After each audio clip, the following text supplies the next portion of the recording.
Hello to you, Emanuel Shahaf. Hello, hello. Identity, the quest for a better future for Israel, especially in these so intriguing times we are dealing with the new war. Your personal feelings are?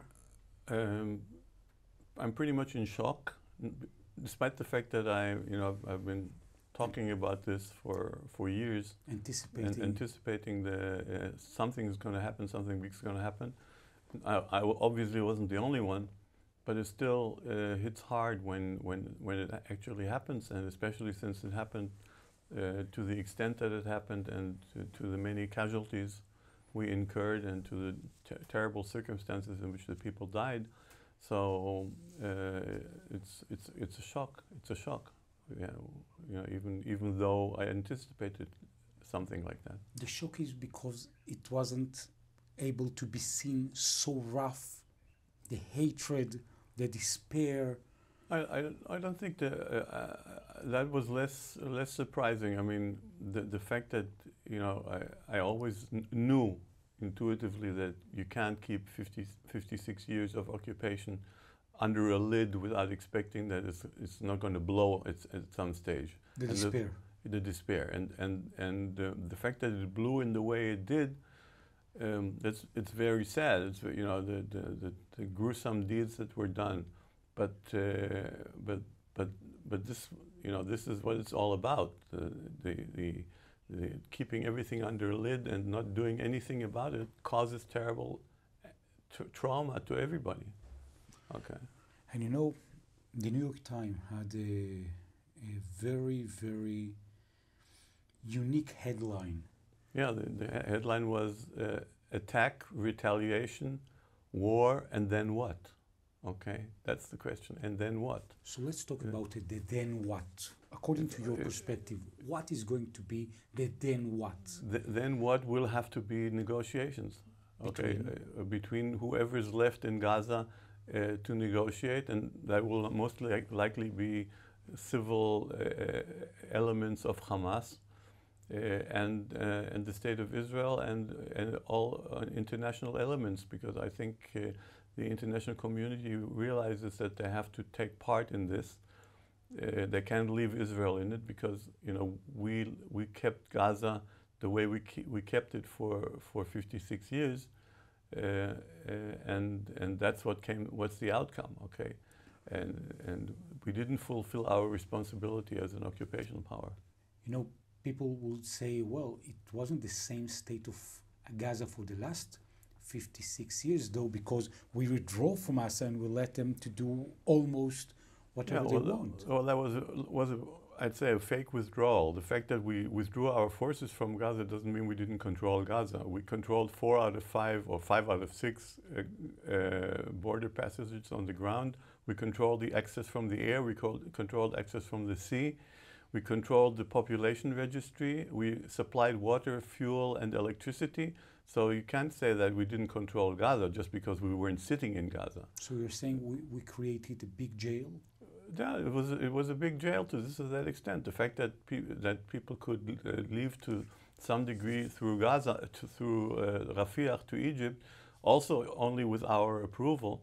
That was an unnormality. It was not a normal situation where you keep 2.2 million civilians under such a blockade. And people that would sign now about going back to the normality that they knew for so many years, you're basically telling them today? No going back to normal, because normal was not normal. The fact that we accepted normal before was unnormal. Okay, the fact that we were willing to live in a situation where Israel, with a GDP of $50,000 per capita, is living next to a place where the GDP is maybe $500,000, $600,000, $1,000 per capita, and think that this situation is viable to any extent, that's just ludicrous. And we convinced ourselves that that's okay, and we can do it. And because Hamas is there, we don't have to do anything else. And this is the result. You're talking about an agreement in which Israel is going to be part of the negotiation. Please help me by defining what kind of Israel, who is running the show in the Israeli government, who is really the prime minister? Well, right now the show is run by basically a committee, the cabinet, which includes now Benny Gantz and Gadi Eisenkot, and it's not only Netanyahu and his people. And in actual fact, it's more likely that the U.S. government is running it through the delegations they send. Blinken and Biden and Satterfield and all those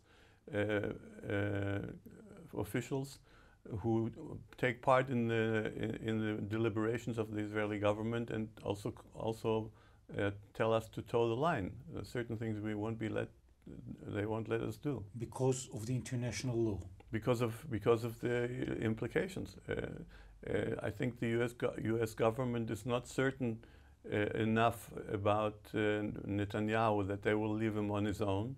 They are afraid that he will go do things that other Israeli governments wouldn't have done.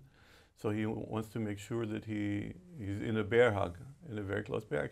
And it's also, of course, very helpful that the U.S. government is there in order to prevent the involvement of the Northern Front vis-a-vis Hezbollah. And also from the aspect of the hostage negotiations. Okay, we have about 200 hostages in Gaza, and they have to be released. And to have the Americans with us is important. What kind of releasing arrangement, agreement, would you visualize now?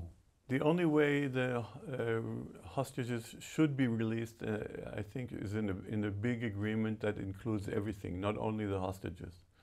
Because one of the problems with the hostage release is what happens after hostage release. And if we are in a situation which is a very bad situation, then we have a hostage release and we go back to the very bad situation, we've done nothing. It'll be another opportunity to take hostages. We have to create a situation by which everything changes. The hostages will have to be released on both sides, and probably all of them, but after the hostage release, everything has to change. And while you're talking about everything has to change, the federation movement that you've been leading for so many years, what's their perspective according to what is happening now? I think it is clear that the movement towards regional autonomy is the way to go with regard to government. Gaza has to be regional autonomy. In Israel, in the Palestinian territories, there has to be regional autonomy for the Palestinians. There has to be regional autonomy for the Jews. And that has to be organized in the framework of a government, and that is a federation. Okay, so I see the proposal, the federation proposal, as being more likely as the time passes, as we see our central government falling apart in front of our eyes. So basically, the federation movement is up and running nowadays in Israel without an official declaration. Well, we have basically what's happening is that we have the regional government is organizing by virtue of the situation. Okay, central government in Jerusalem is completely incapable of doing anything. Most of the assistance and most of to the people, to the citizens, is organized by regional municipalities, by regional governments, and by regional citizens organizations. Let's talk about the occupied territories, the other side. What do you think is going to be happening there? Well, the situation is very bad there right now. The settlers are on the loose and are killing Palestinians, and that has to be brought under control as quickly as possible, because if that front blows up, in addition to what happened in the south, Israeli Arabs will may also follow suit, and then we're going to have a civil war on our hands. And the local Arab Israelis? They are scared that there will be another Nakba. Okay, the Arab Israelis I've been talking to, I've had people break out in tears on the phone in fear of another Nakba. And it means that they are afraid that they are going to be losing their homes? Yes. In Israel? In Israel. The Israeli Arabs are going to be pushed out in another Nakba. You've mentioned that lightly. Let's talk a bit about Nasrallah, Hezbollah, Iran. Do you think that the northern frontier might be even more rough and dangerous than it is today? There may be an open war in that front too. What is preventing it right now, I think, is the American involvement. I think the fact that the U.S. government is showing so much power in supporting Israel at the time is an element which prevents this border from flaring up even more. It cannot be discounted. But I think if we manage to finish the Gaza front quickly and we start going into a negotiating phase, I think it will be possible to maintain peace on the northern front. You know, always towards the end of the report, you're mentioning an upside, something during these days that you think is creating any kind of hope? I think the upside I can see is that Prime Minister Netanyahu basically has been removed from power. He's not in actual fact in power. We've seen it when the U.S. representatives, when Blinken came here and Satterfield came, they were sitting outside waiting for Netanyahu to show him the agreed upon decisions of the government. I think the U.S. government is taking a hands-on approach. Netanyahu is basically not in power anymore. He doesn't sound like a leader. He doesn't act like a leader. He's not a leader anymore, and that's a positive development because I don't think he can be.